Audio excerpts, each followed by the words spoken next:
Jireenyaa. Icciitii jireenyaa.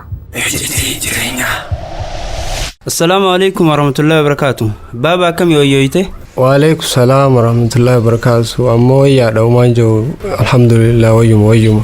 Barisaanoo manuma barumsaa jira hin dhufne. Hin dhufne jidduu tanii dhufa inshallah. Yaaboo dafaatitti maagaa akka dhufu namuu dukkaana keessan jiru. Ittiin tee barummaan tiyyaa'u ni dhufa inshallah. Isaasu muuxannoo qaba dukkaana kanatti tanaaf isa kana barti yaamna. Salaam alaikum. Wa alaikum salam warahmatullahi wabarakatuh. Mee haaji eessa jiran boo? Wadaa keenya kunoo gamanaan jira laal.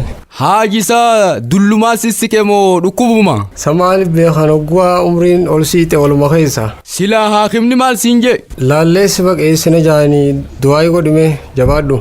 Baraanis ganduma keenyaatu meeshi haajii waddu jeen erge du'aayittuma jirraatiin shakkinati. Fardiin guddoon du'aayi jabaadhaa gandaanis du'aayi jabaadhaa jiin. Marabbaa haaji qiyya. Yaa wadaay dubbii Sheekh Ibraahim Shangalee sanoo kam gootan? Ittuma ejjinaatii meesan isinis du'aayi mogodha. Maali silaa harami baasuu feetan? Ati gariin namaatis haayidhamu jaa kaanis guma fudhanna jaa akkanuma wal qaqqabdee dubbiin waliin ejjitiiti danqaramneetii mee du'aayi mogodha. Haaya gaamee rabbiin furmaataa fidu farajaa rabbi isineef haa kennu. Aamin amma duboo yoomijaan guyyaan baqeessa. An akkasitti hin beeku gaadhii uummatana jaanii eeguma jirra. Ogguma doktorri jee baqeessan kaayisuma tana. Bar doktorummaan sanuu yoom jeen baana. Hin beeyne amma dura anuu ganaa irraan dhufe. Sakkasi. Mucaan kiyyalleen kaaqaraatiif bakka biraa jiraati dhiyoo sana. Hunoo har'a boqonnaa harkateeti natti as bee. Taatee dhiisi rabbummaan si haa fayyisu. Mee haaji gaafirraa achiin kaa dubbiin eeggata. Dubbii Ibraahim Shangalee sanis arra baallama qabna. Mee arra firraa dheeyne tottolchuu yaanaati nageetti. Aamin haa gaamee du'aama jabaadha. Hunayn qaceelchimee gaggeessi koo. Hayi lakki anuun hin deemaa si biraan deemin inni si biraa deemuun ta'u. Eessuma uumaan qabu siin gaggeessa. Taayibboo isuma bira lakkiyyatii sifiifuun hin deema. Yaa Hunayn mee atummaan bariisaa san silkiitti naadhee. Taatee gabbeetiin itti bilbila.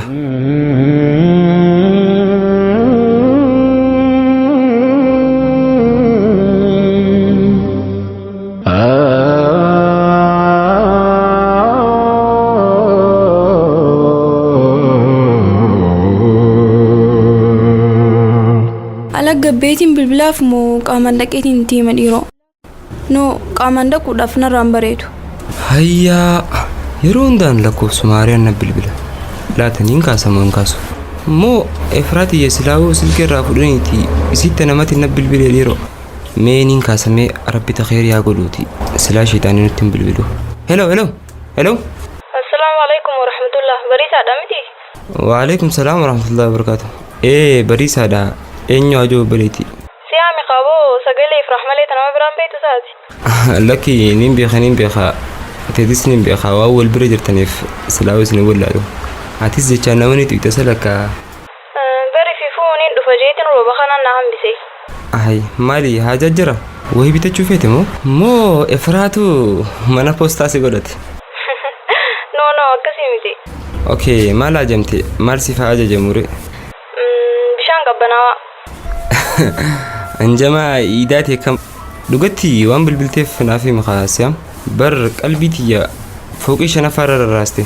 Akkam qofne jabeeffadhu ayyee. Bar waan icciitii takkaafin si bilbilee. Icciitii akkam bantaasiyam? Bar bariisa jireenya keenya hundi iccitiidhaan guutame. Amma waa'ee maaliitisa na ifanaaf godhe kaasiyam maana dararta? Ummaan ifraahee jechuu. Habootee baanta? Wal jaalachuu keessan waan isiniif jaalatte isin fakkaata? Ndeenen takkaa footoo kaasee laalle yaada kana. No bariisa waan siree isin haasa'u jira hin anjamin kaa. Duboo waan jaalatte natti hin fakkaatu. Kanaaf egaa wal jaalachuu keessan hin fadhin sharri takka akka yaaduu dandeessu takkaa tilmaamtee ni beektaa? Hin beekne an tilmaamni kun naan ta'u hedduudha hin tilmaamne. Inni haa dubbii tana siyaamii natti himeen jiini qabadhu matatti? Hin himu. Ambeeta xiqqoo cal jechuun natti ulfaateeti maaliif si himuu fadhe wanta dhimmichi qalbii na dhaggeeffadhu gaa na hojii jirtaa miti? Dafii natti hime wayyaa rabbii hiyyee. Hin jarjarin kaa waan akka jarjaran namaa himan himti. Yoo dhaabbattee jiraattis tasgabbaa eegattaa'i. La ilaha illallah. Siyaam maal isa najjeesuu deemamoo? ulfaattaan isaa lakkisanii miti. Hundaafuu of eeggannoo takka takka akka gootuufin si yaadachiise. Laal haati Ifraahee akkaan dhageetti. Haati Ifraahee maal taate? Lubbuun ati muraaleen naa hima. Sanuu telefoonni addaan cite. A'uuzu billaa. Maaluma naa hima adde dhiiroo. Afachu roobna kun caamnaan ammaan fiigee dhaqa.